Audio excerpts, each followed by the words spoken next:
ID में, the ID doesn't matter to you because I'll be like posting with a link. So आपको day wise की links भी डालता जाऊंगा, जब भी क्लास होंगी तो उसकी लिंक पड़ी रहेंगी. If you miss it, you can go and see it. Okay. Anyways, so let's begin. हम last time where were we?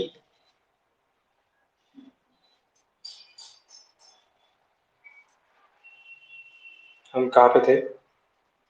हम कुछ नेसेसरी बैकग्राउंड्स के बारे में बात कर रहे थे. The background of which you should know at least before knowing about the research and academic scenario in terms of publications.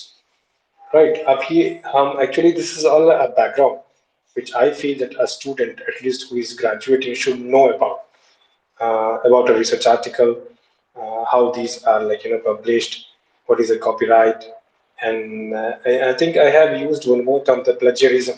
Plagiarism मैंने शायद बोला था, सिर्फ कॉपी करने को हम कहते हैं plagiarism. तो plagiarism is of different nature. आप टेक्स्ट को एज सच कॉपी कर लेते हैं, या फिर किसी के काम को आप अपना स्टेटमेंट बना के पब्लिश करते हैं. when you portray somebody else's work as yours, so this all is this comes under the plagiarism act. And I tell you, these big journals, they have their own softwares, the plagiarism softwares which can check the plagiarism in the manuscript which has been submitted for publication in their journal. तो ये अच्छे अच्छे journals के पास में ये software होते हैं कि as soon as you submit your manuscript in the format of Word format में हम सबमिट करते हैं यूजुअली, और इन द पीडीएफ फॉर्मेट में रहा भी तो भी वो आपने जो रेफरेंसेस जो लिखे हैं वो रेफरेंसेस बराबर हैं कि नहीं वो भी चेक करता है. कि suppose you have given one reference of mine in your paper, in your article, so that software will check whether really I have published that article or not. तो वो चेक करता है कि ये बंदा का पब्लिकेशन है या नहीं है, कब का है, और आपने उसका बराबर मेंशन किया है कि नहीं. और एक और चीज होती है आपके पूरे टेक्स्ट में वर्ड टू वर्ड वो मैच करता चलता है कि सिमिलैरिटी या जैसे बोलते हैं ना, होमोजेनिटी बोलते हैं, वर्ड टू वर्ड यानी स्टार्ट पॉइंट से लेकर एंड के आपके टेक्स्ट में कोई भी स्टेटमेंट या कोई भी पैराग्राफ या कोई भी फ्रेज या फिर limited number of words in the same sequence as it was published in earlier articles. तो ये भी चेक करता है. तो वो यूजुअली ऐसे कहा जाता है कि कुछ percentage of plagiarism is allowed in text. Text मतलब कैसा होता है कि जैसे कि अभी मुझे लिखना है sun rises in the east, this is an universal fact. Okay, ये मैं कहूँ, आप कहें, या कोई और किसी और जर्नल में कहे. So this can be used. There are few things, facts which are universal. No, it's of nobody's copyright. It is not related to any copyright act. So sun rises in the east. ये नहीं कि मैंने कह दिया तो ये मेरी बात हो गई. It's a universal fact. ऐसे साइंस फ्रेटर्निटी या फिर साइंस फील्ड में भी, एकेडमिक्स में या रिसर्च में, ऐसा there are many facts which are universal. You just cannot claim that this is my statement or my phrase or my work, okay, my observation. तो वैसे को वो वेव ऑफ करते हैं. एंड टेक्स्ट यदि मान लीजिए पूरा का पूरा पैराग्राफ आपने किसी का उठा के वैसे ही अपने मैन्युस्क्रिप्ट में लिख दिया है, इट शोज कि this much of set of words have been copied from that. तो ये आजकल it has become a mandatory point या mandatory procedure in the process of submitting an article for publication. तो ये हर जगह आ चुका है, not only in academics and research, but अब नॉर्मल कहीं भी आर्टिकल भी जमा करते हैं किसी अच्छे ऑनलाइन प्लेटफॉर्म पे, तो वो भी आपको बताता है कि आपने ये पूरा टेस्ट तो अपने गूगल से उठा के यहाँ पे पेस्ट कर दिया है. This is not of your own, this is not a composition of your own language, if your own English. तो ये ऐसे बहुत सारी चीजें हैं, you all should know it. सबसे पहली बात, even if you are as such, you have got, आपको सिर्फ उसी to copy somebody's work as such, word to word copy करने का एक ही आपके पास राइट है, वो भी जब वो जो स्टेटमेंट है वो किसी का खुद का दिया हुआ है. राइट, जैसा हम बोलेंगे जैसे Subhash Chandra Bose, give me blood I give you liberty, है ना? तो वो उनका स्टेटमेंट था, वो किसी और का नहीं था, उनका था. Whenever we have to mention Subhash Chandra Bose statement, you have to mention that it is of Subhash Chandra Bose, and that too you have to copy word to word, verbatim copy बोलते हैं उसको, पूरा का पूरा कॉपी करना होता है वैसा का वैसी. Give me your blood I give you liberty. तो ये जो स्टेटमेंट है एज सच उठाना पड़ता है. जैसे ये भी कुछ चीजें हैं जिसमें छूट है, but you need to mention that person has given this phrase or this slogan or this statement. So वैसे ही मैंने एक जनरल एग्जांपल्स दिए हैं, but you have so many things in science academics and research. So you need to be very particular, very cautious about using somebody else's text, somebody else's statement, somebody else's work in your own article that has to be published. तो ये सब चीजें हैं काफी. ये मैं कह रहा था आप लोग, ये मैं आपको, sorry, it's a kind of background preparation. जब हम जो यूनिट 4 में पढ़ने वाले स्टैटिस्टिक्स एक पार्ट है, उसमें बायो स्टैटिस्टिक्स कहते हैं. To reach up to that topic, we are just like preparing a background for it. And now you must be like having a small idea, a little idea about how the paper articles are published, and what are the factors which are to be considered before publication. So that's why, एक जैसे मैंने बताया plagiarism वाली बात की थी, कॉपिंग is not allowed. कुछ percentage of copy. कभी कभी क्या होता है कि हम एक ही के बारे में, एक ही फील्ड के बारे में लिख रहे होते हैं, तो दो different authors. So there can be a possibility like you have many of the words similar of the person which have already published it. So एक similarity आ सकती है, but the similarity is counted to some percentage value कि इतने percentage of similarity आएगी, so that can be waived out. But the software shows it. Software दिखा देता है कि भले 2% की सिमिलरिटी होंगी, तो 2% की सिमिलरिटी दिखा देगा वो. इट विल शो कि ये वर्ड सिमिलर लग रहे हैं. देन जो पीयर रिव्यू कमेटी होती है वो चेक करती रहती है इसको, क्या ये सिमिलरिटी जो है वो क्या नेचुरल फैक्ट है या यूनिवर्सल फैक्ट है या फिर किसी का स्टेटमेंट है. यदि है स्टेटमेंट तो क्या आपने उसको क्रेडिट दिया है. ये चीजें चेक की जाती है. एक रिव्यू टीम होती है, तो रिव्यू टीम ने उसको फिर उसको नलिफाई कर देती है, कैंसिल करती जाती है. Okay, this can be considered, this can be considered, this cannot be considered because this is a total verbatim copy of somebody's text में से आपने पूरा पैराग्राफ उठा के डाल दिया. So make it a point every time, next time onwards, whenever you write an article, sometimes होता है कि हमको कंटेंट किसी के पास से लेना होता है, हम उसको पढ़ते हैं, तो डू रीड इट, उससे पढ़िए, उसको आप कॉपी करके अपने आर्टिकल में मत लाइए, उसको अपने टर्म्स में, या फिर सॉरी कहना चाहिए अपने वर्ड्स में उसको लिखिए. ठीक है, जैसे कि अभी मैं बोलूंगा कि sun rises in the east. This is a statement. Suppose it's a universal fact, but if it is not a universal fact and that has to be copied, that has to be mentioned in your article, as it has already been mentioned by somebody else prior to your publication, तो आप उसको लिख सकते हैं कि the direction called the east. Sorry, the east is the direction in which the sun rises. This is your way of representing the fact. So I have taken a small example, which is a universal fact. It doesn't matter, if you say so, if you take it as it is. But if some fact is there of somebody else's, when you are taking it in your account, then you need to change the words, the set of words, the composition of the statement, the composition of the paragraph. You have to change it. So this is when I call it east is the direction in which the sun rises. Okay, if a sun usually comes up in the morning in the direction called east, you need to change the set of the composition of your statement so that it does not seem, and that in the end I have to mention that this was a reference from, suppose Sonali. Sonali has published earlier in 1984. Sorry, 1984 में जन्मदिन ही होगा. 2013. तो आप लिखोगे 2013 में फला फला article में फला फला जर्नल में फला फला पेज नंबर से ये आर्टिकल पब्लिश हुआ था, जिसमें सोनाली ने मेंशन किया था कि sun rises in the east. So I would say, मैं यहाँ पे लिखूंगा कि हाँ, east is the direction in which sun rises, और ब्रैकेट में लिखूंगा सोनाली इन 2013. सोनाली 2013 में ये फैक्ट कहा था. तो this is the proper way of accrediting the person's work.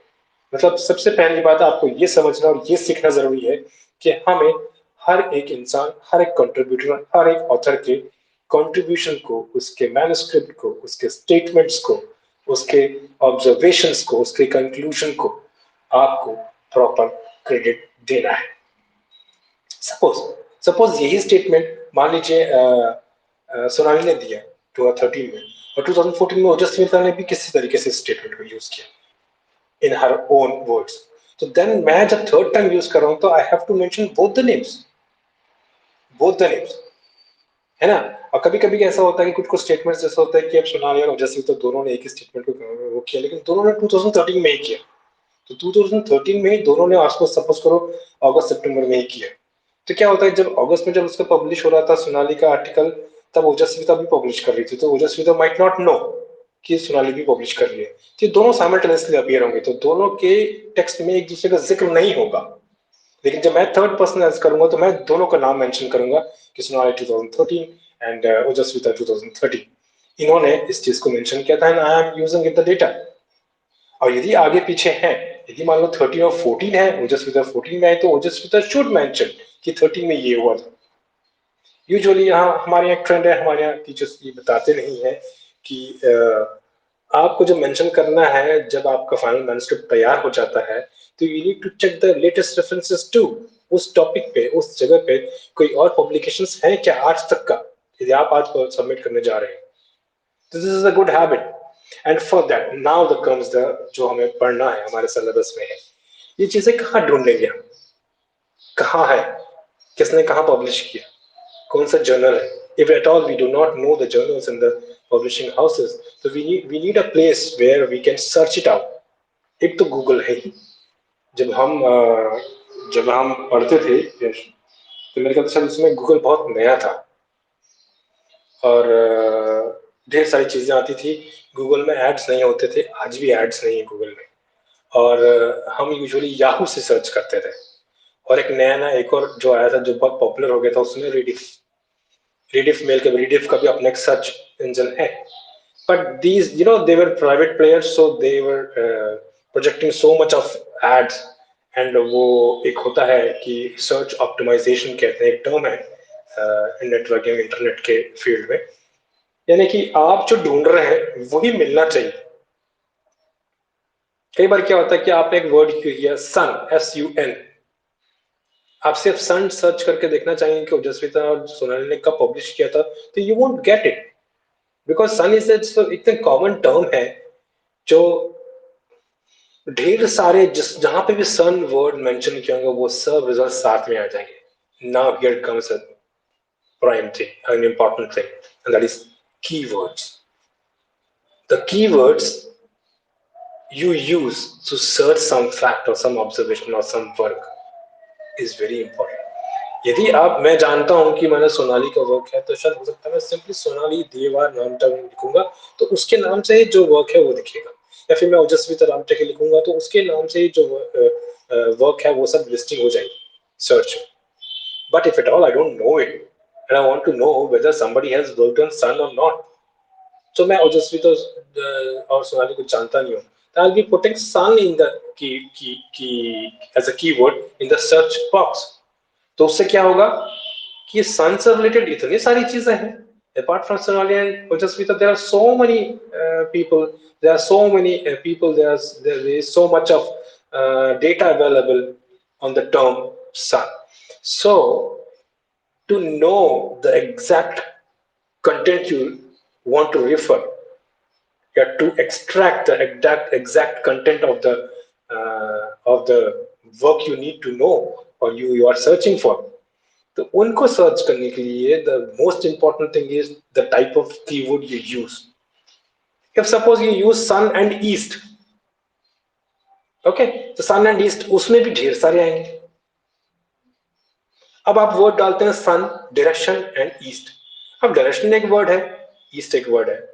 हाँ, अभी आप बोलेंगे सर एज सच कॉपी कर दो, sun rises in the east, ये पूरा का पूरा आप डाल देंगे तो भी गूगल और search engine, because they are not humans, वो सॉफ्टवेयर और हार्डवेयर का एक कॉम्बिनेशन है जो सर्च करता है sun rises in the east.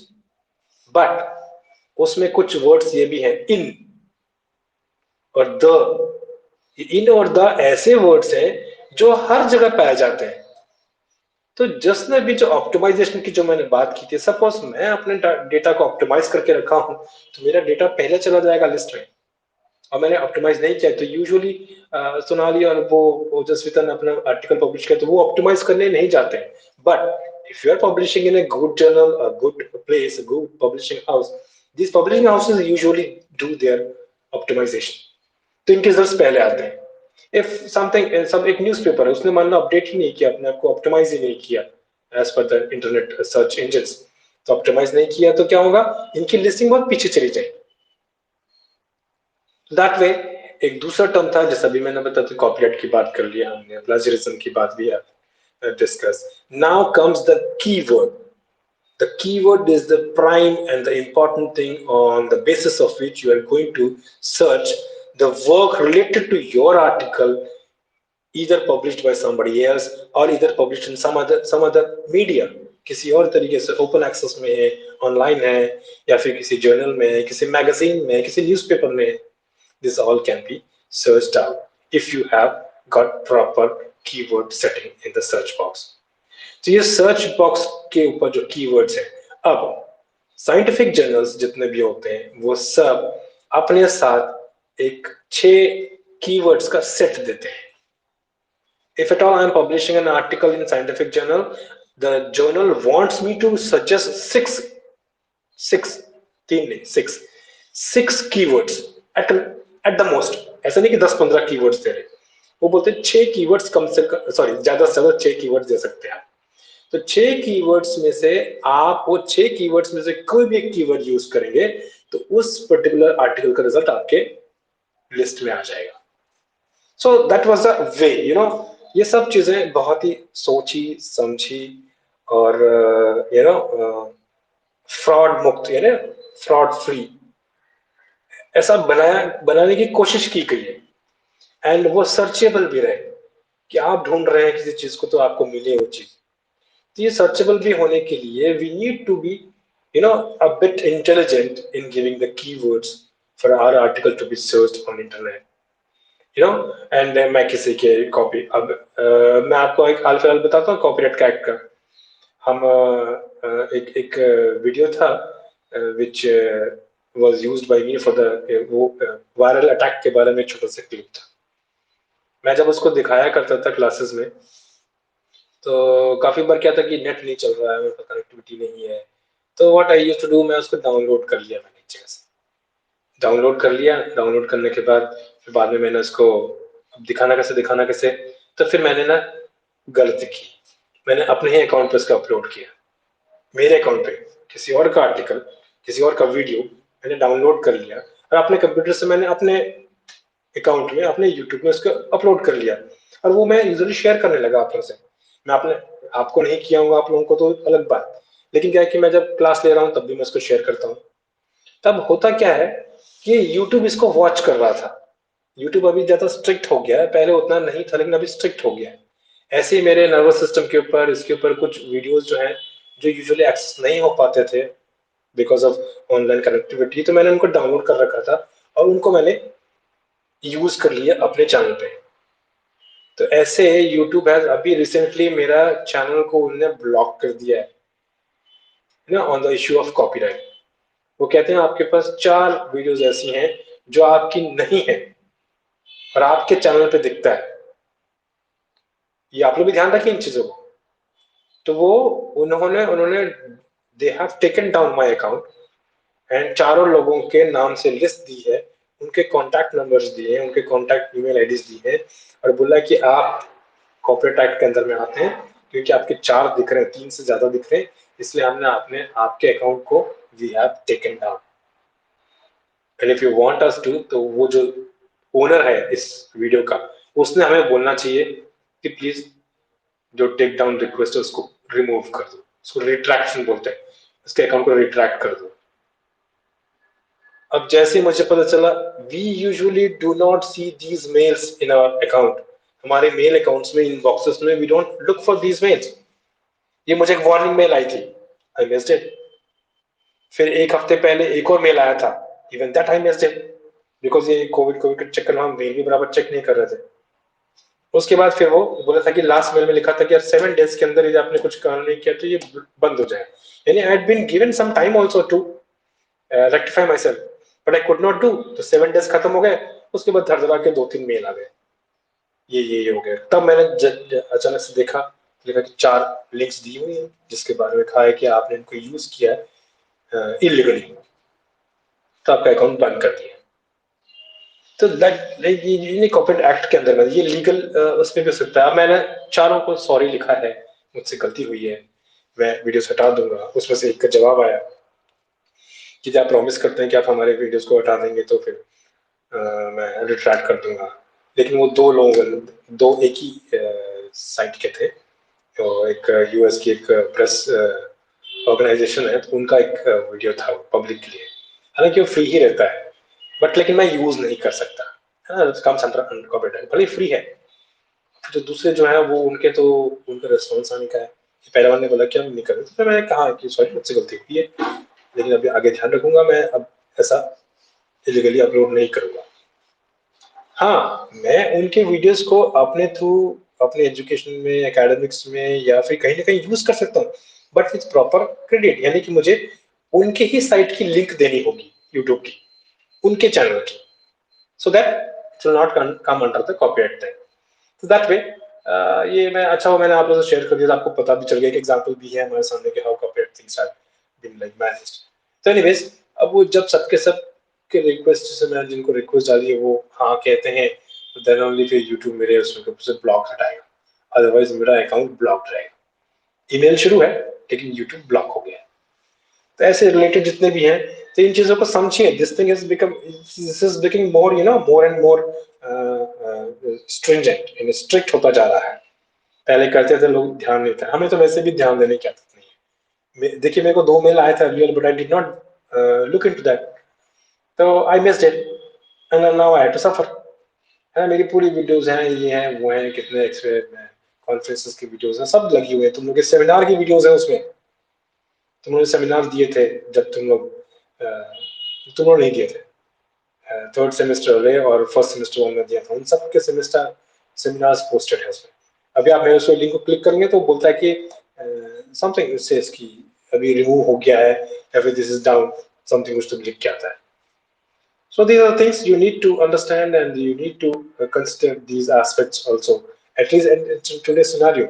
यानी कि सबसे पहली बात है, ये भले स्ट्रिक्ट है, आई डोंट फील, मतलब मैं बहुत ही हर्टेड फील नहीं होता हूँ कि मेरे इस चीज को कर दिया गूगल ने तो मैं बंद कर दूंगा अकाउंट में, दूसरा अकाउंट मैं बंद में लॉग इन ही नहीं कर सकता, यूट्यूब में जा ही सकता, मैं यूट्यूब पे अकाउंट को क्लोज ही नहीं कर सकता, क्योंकि मेरा वो उसी आईडी पे तो जीमेल चल रहा है, मेल चल रहा है, क्योंकि मेल तो कोई कॉपीराइट एक्ट में आता नहीं है। सिर्फ ये जो था मैंने अपने आईडी पे डिस्प्ले कर दिया उनके वीडियो को, इट्स इम्पीचमेंट है ना, ब्रीच है, कॉपीराइट ब्रीच बोलते हैं। एनीवेज, सो ये सब चीजों के बारे में हम कहाँ पहुंचे थे, कॉपीराइट के बारे में बात किए थे, फिर हम बोले कि कहाँ से हम ढूंढते हैं इनको, ढूंढने के लिए हमें प्रॉपर कीवर्ड्स की बात होती है। Second important thing was keywords, कि प्रॉपर कीवर्ड्स का यूसेज ही आपको प्रॉपर रिक्वायर्ड मटेरियल आपको एनलिस्ट होगा, otherwise it will not come on the 2-3 pages में आता ही है। गूगल के तो फर्स्ट 2-3 बहुत सारे पेजेस रहते हैं, फर्स्ट 2-3 पेजेस में आपके आप जो रिक्वायर्ड कंटेंट चाहते हैं उसका लिंक आता ही नहीं, because there are n number of things on internet related to that word. So you need to have proper usage of proper usage नहीं होना चाहिए, the usage of proper keywords, proper keywords का combination बहुत मायने रखता है। ऐसे words को यूज ना करें जो कि बहुत कॉमन है, but still, so you when you keep on doing these things you will get to know how you become intelligent, जिसको हम बोलते हैं ना आर्टिफिशियल इंटेलिजेंस, आजकल बहुत चल रहा है, मशीन ऑल्सो अंडरस्टैंड्स इट। ये जो मैं बता रहा हूँ जो ब्लॉकिंग हुआ मेरा, वो कोई आदमी बैठ के नहीं कर रहा है, it's done by the machine, the software वही चेक कर रहा है, कह रही ये किसी और के आईडी है, किसी और के आईडी में दिख रहा है, इसको यूज कर रहा है कि यहाँ यूज कर रहा है, भाई 6 महीने से लगा हुआ है, वाई एक मेल डालो। तो ये कोई बैठ के नहीं करता, this is all software doing. मतलब मेरे पहचान का है तो उन्होंने रुकवा दिया, मेरे पहचान का नहीं है तो उससे दुश्मनी है तो निकाल दिया, ऐसा नहीं है। बहुत ही फेयर मीन्स से होता है ये, एंड हम गलतियां करते हैं और हमने सुधारना भी चाहिए इन चीजों को, क्योंकि हमने इन चीजों को कभी स्ट्रिक्टली लिया नहीं। मैंने जैसे आपको पहले ही बताया था, हम किसी और का डेटा को अपना बता के हमें बताने की बहुत आदत है, पहले हमारी हमारी अंकल ने बताया होगा हमको, लेकिन मैं बताता हूँ कि यार मुझे ही मालूम है, as if I am the ज्ञानी ऑफ दिस होल वर्ल्ड। तो ये हमें आदत है, हमें शुरू से आदत है, पता नहीं क्यों है, मालूम नहीं। But we should take this character out of ourselves कि नहीं, if you are telling some information something about somebody's work, at least you should give जैसे बोलते हैं ना आपके YouTube में लोग बोलते हैं ये इस बंदे ने इतना कुछ किया तो उसके लिए एक लाइक तो बनता है, it's like that only. You need to give a credit to that person who has first time reported, first time given that information, first time observed that result। तो ये सब चीजों को प्रॉपर क्रेडिट देना बहुत जरूरी है। और ये हमें, मैं आप लोगों को इसलिए बार बार कह रहा हूँ कि अभी आप जनरेशन में यंग है, अभी आप लोगों को बहुत ये नीड, ये माइल्स टू गो वाली बात है, काफी लंबा जाना है। तो वो ये सब चीजों का ध्यान रखिए, this will become more stringent and stringent in coming days. So that way, अभी हम कह रहे थे कि हम ये सब चीजें ढूंढे कहाँ। तो एक तो हमारे पास गूगल है, सर्च इंजन, ऐसे सर्च इंजन है, लेकिन सर्च इंजन कैसे स्पेसिफिक नहीं है, ये ओवरऑल हर चीज ढूंढ के लेके आते हैं। So we need some specific search engines from where we can find out the research publications and बहुत सारे हैं, मैं आप लोगों को भी लिस्टिंग चाहिए तो मैं आपको जब मटेरियल डालूंगा उसमें आप पढ़ सकते हैं। बट स्टिल रिसर्च गेट मैंने कल एक बात की थी, उधर भी आप सर्च कर, क्योंकि वहाँ रिसर्च वाले ही रहते हैं सब, यूजुअली वही मेंबर्स रहते हैं उस प्लेटफॉर्म पे। एंड सबसे बड़ा और सबसे अच्छा एक डेटाबेस है, एक बेस है जहाँ पे डेटा रखा जाता है इन आर्टिकल्स का, मेडिकल रिलेटेड या साइंसेस रिलेटेड जितने भी आर्टिकल्स हैं, वो सब कौन कौन से जर्नल में पब्लिश हो रहे हैं, उन सब का, सॉरी, लिंक्स एंड डेटा एक जगह, एक कंप्यूटर के एक हार्डवेयर के एक सॉफ्टवेयर के डेटा में रखा, मतलब एक स्लॉट में एक सर्वर पे रखा जाता है।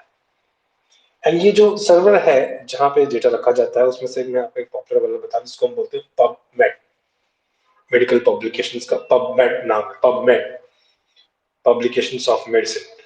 तो वो मेडिकल पब्लिकेशन से शुरुआत हुई थी, क्योंकि हमारे इंडिया में भले ही मेडिसिन प्रोफेशनल्स पब्लिश नहीं करते हैं, बट पब्लिकेशन वाली बात जो है यूजुअली मेडिसिन प्रोफेशन वाले लोगों ने ही शुरुआत की थी। ऐसा नहीं साइंसेस वाले पब्लिश करते थे, बट ये शुरुआत हुई थी मेडिसिन फील्ड वालों की रिक्वायरमेंट कि उस डॉक्टर ने वहां पे क्या पब्लिश किया मुझे यहाँ पता होना चाहिए। तो फॉर दैट पबमेड शुरू हुआ था। और पबमेड के थ्रू मैक्सिमम जर्नल्स अल्सेफायर के तो पूरे जर्नल्स, और ऐसे बहुत से पब्लिशिंग हाउसेस के, ब्लैकवेल है, ऐसा जो भी है, थॉमसन है, रॉयटर्स है, ये बहुत सारे पब्लिशिंग हाउसेस के इनके आर्टिकल्स वहां पे आपको सर्च पे मिल जाते हैं in a form of a list. And that articles have got a link, they are hyperlinked with their own site, जिस साइट पे पब्लिश हुए हैं उनकी साइट से वो हाइपरलिंक रहते हैं, वहां से आप उसे विजिट कर सकते हैं। If that article is freely available you will have the PDF format of it, otherwise you will have the abstract of it. Now the naya term has come, abstract. What is that? Abstract, abstract। अच्छा मुझे बताइए, किसी ने प्रेसी writing की है? प्रेसी writing किसने सुना है?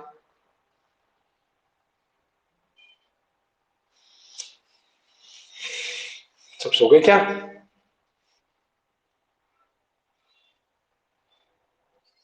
प्रेसी राइटिंग क्या होता है? अच्छा, वेरी बैड, हाँ, क्योंकि स्कूल में पढ़ने वाली चीज है ये, इंग्लिश में ग्रामर में पढ़ाया जाता है। प्रेसी, प्रेसीज बोलते हैं ना, प्रेसी राइटिंग मतलब आप, हाँ, हाँ, हाँ, कैसे बोल, क्या बोलते हैं आप लोग? हाँ, तो प्रिसाइज को प्रेसी बोलते हैं, प्रेसी राइटिंग, ठीक है, इट्स नॉट प्रिसाइज राइटिंग।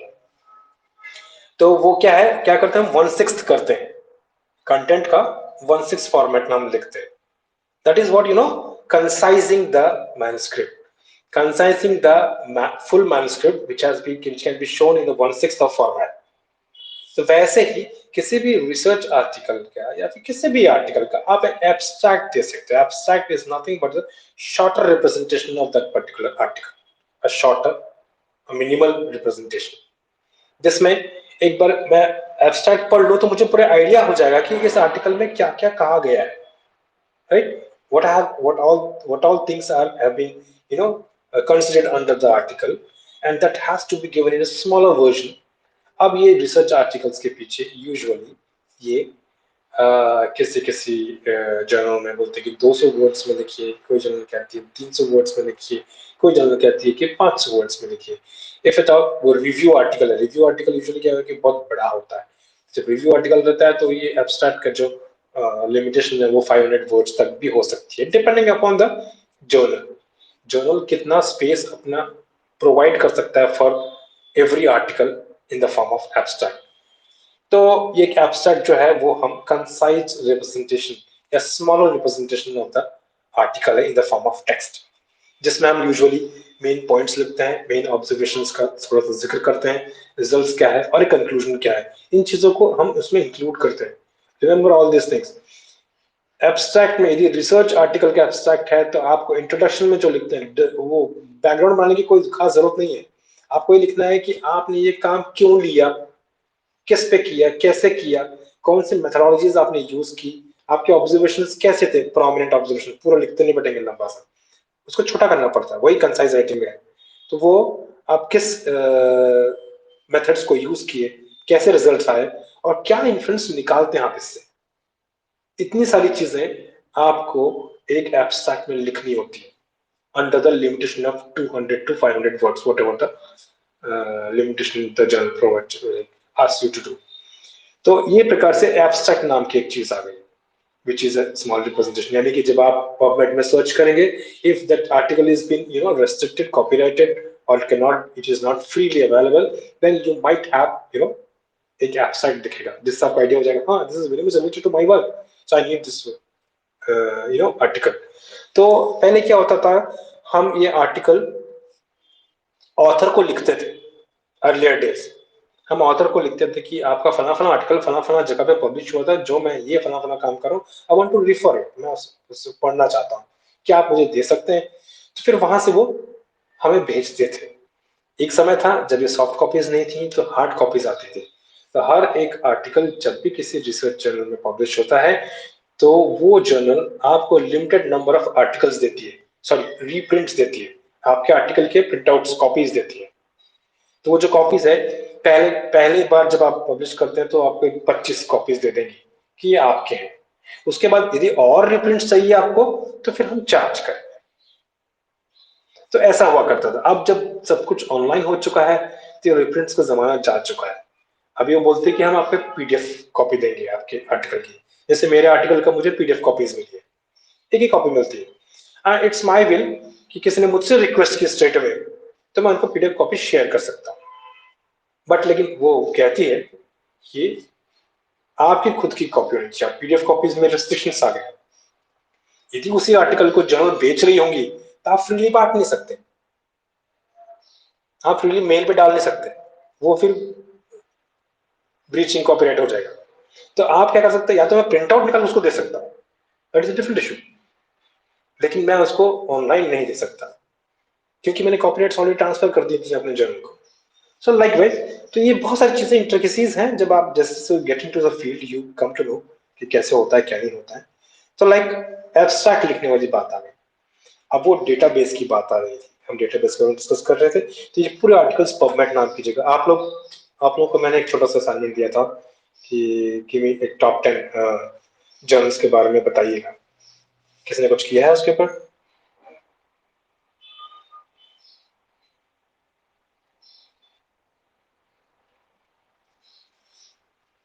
किसी ने देखा नहीं?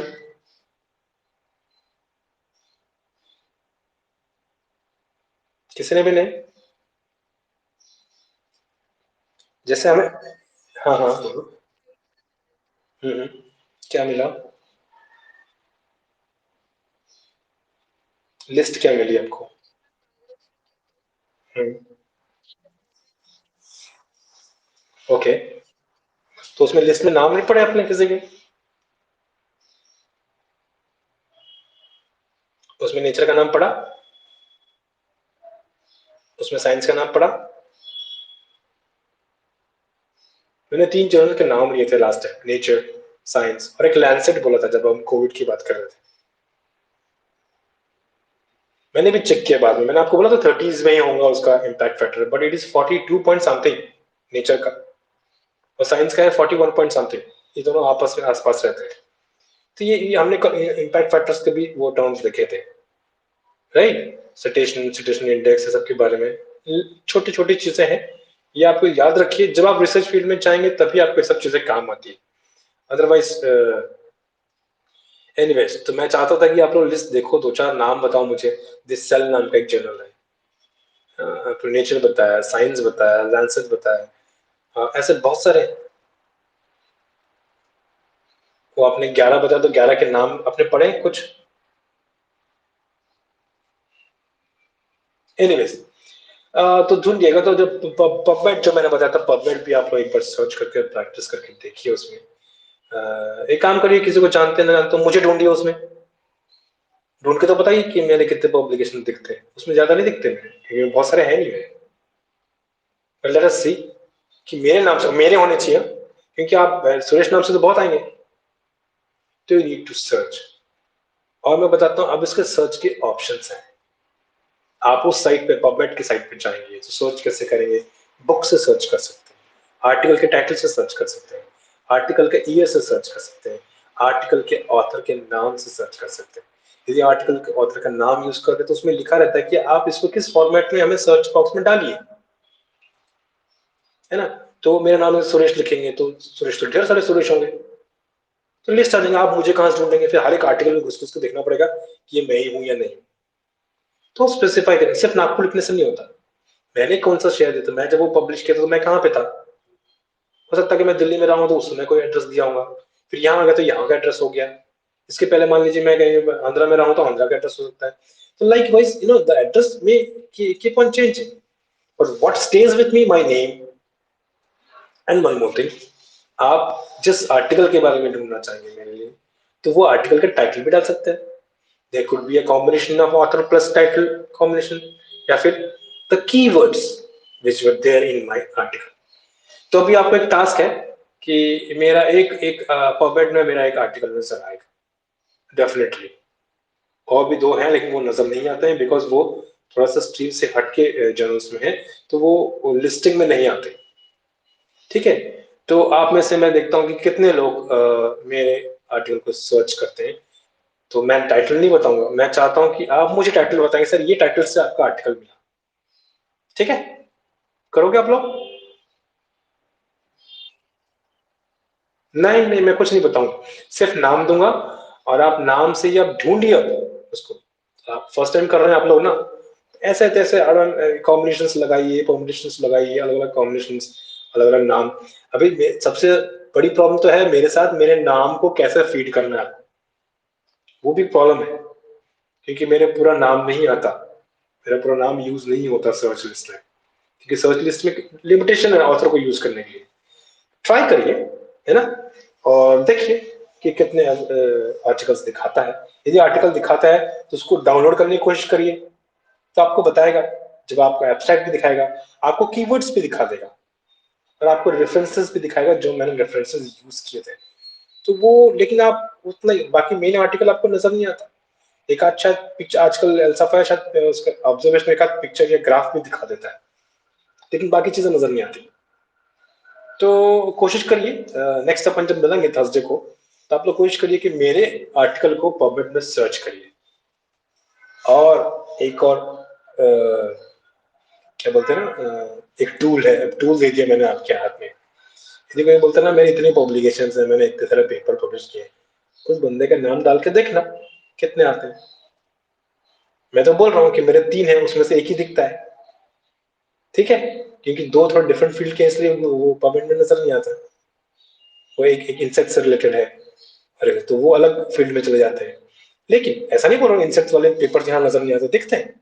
It all depends upon the journal in which you are publishing, and if the journal is registered with PubMed, है ना।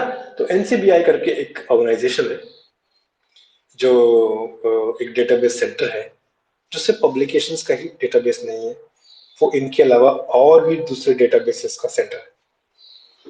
सॉरी, और भी जैसे मतलब, अब रोज के दिन पे, मतलब हर दिन, every day, a new sequence of DNA or a new sequence of amino acids in a protein molecule is being discovered, is being isolated. हर दिन एक नया फ्रैगमेंट आइसोलेट हो जाता है, उसकी सीक्वेंसिंग हो जाती है। हर दिन एक नया प्रोटीन का मॉलिक्यूल नजर आता है, उसकी सीक्वेंसिंग हो जाती है। तो ये सब के बारे में भी जानकारी कौन सी है? तो ये एनसीबीआई जो है, वो एनएलएम जो कहते हैं, वो ये national library of medicine NLM, तो ये इन सब डेटाबेसेस का एक सेंटर है। पब्लिकेशन का एक सेंटर हो गया, और जो जीन्स जितने फ्रेगमेंट डीएनए फ्रेगमेंट्स डिस्कवर होते जा रहे हैं, रोज आइडेंटिफाई होते जा रहे हैं, उनका भी एक सेंटर बना दिया उन्होंने, एक डेटाबेस, यानी कि उसको हम जीन बैंक बोलते हैं। जीन बैंक एनएलएम वालों का है, नेशनल लाइब्रेरी ऑफ मेडिसिन का है ना। क्या है? NCBI, national centre for biological something, आप पता लगाइए इसका एनसीबीआई क्या है, एनएलएम क्या है। और इसमें जीन जो है, जीन बैंक उनका ही एक एक पोर्शन है जिसमें डीएनए फ्रैगमेंट्स का डेटाबेस है। और वैसे ही प्रोटीन्स करके इसमें एक है जिसमें आप प्रोटीन्स का डेटाबेस है। ऐसी अलग अलग अलग डेटाबेस, न्यूक्लियोटाइड्स का अलग डेटाबेस है। ये सब अलग अलग ऑर्गेनाइजेशन हैं जो इन चीज को एक सॉफ्टवेयर फॉर्मेट में एक सर्वर पे रखते हैं। वैसे ही मैंने उस दिन बात की थी हमारे ह्यूमन जीनोम प्रोजेक्ट के बारे में। जो ह्यूमन जीनोम प्रोजेक्ट मैंने बताया था, किसी दिन जो जानने की कोशिश की कब डेडलाइन रखा था, कब खत्म हो गया। मैंने 2003 का नाम लिया था, है ना, लेकिन वो 2003 में नहीं, कब खत्म, 2003 का डेडलाइन था, शायद 2001 में खत्म हो गया था। तो ये इस जो सीक्वेंस है वो भी कहीं रखा गया। अब लेकिन डेटाबेस को से ढूंढ के हमें रिट्रीव करना डेटा को, वो भी एक बड़ा इश्यू हो गया आज की तारीख में। So much of paper, so many of centers where the data has been stored. How to retrieve the data from there? Publications का मैंने आपको पबमेड एक बता दिया, इसके अलावा और भी पब्लिकेशन हाउसेस हैं जो इसमें रजिस्टर्ड नहीं है लेकिन वहां भी पब्लिश होते हैं। नेशनल लेवल पे भी हो सकते हैं, इंटरनेशनल लेवल पे भी हो सकते हैं। मैं आपको इंटरनेशनल लेवल की बात कर रहा था। वैसे प्रोटीन्स के भी डेटाबेसेस में रहता है, सिर्फ प्रोटीन्स नाम से जो है एनएलएम वालों का है, एनसीबीआई का है। और जिस तरह ये जीन्स का है या डीएनए सीक्वेंसेस का है, वो जीन बैंक करके है। इसके अलावा भी और भी दूसरा है, एक है ओमिम, OMIM। किसी को मालूम OMIM? Anybody knows OMIM?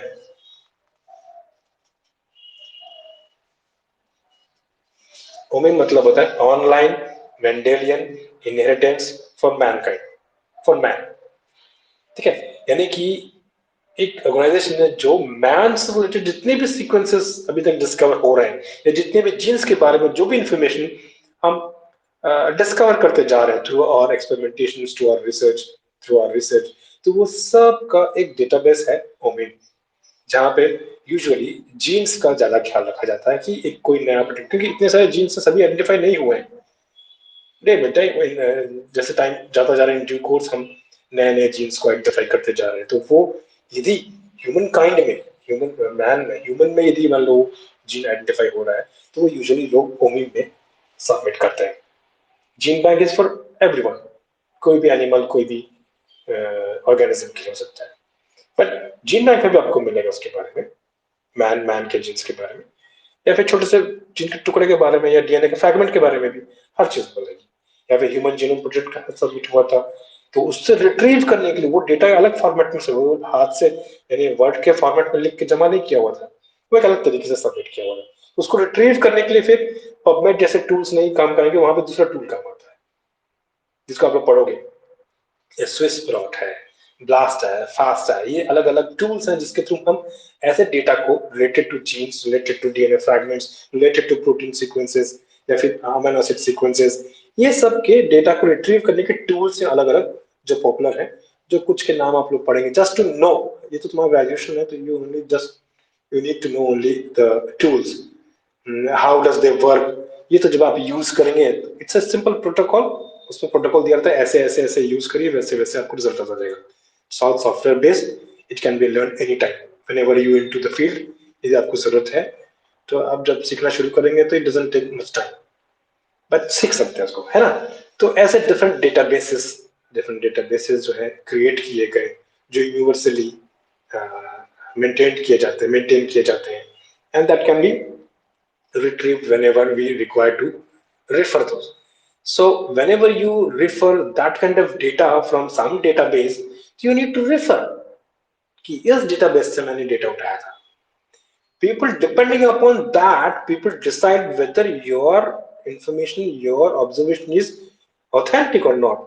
Your observation is genuine or not. Your data is significant or not. ये सब depend करता है the place from where you are retrieving the data, the database place.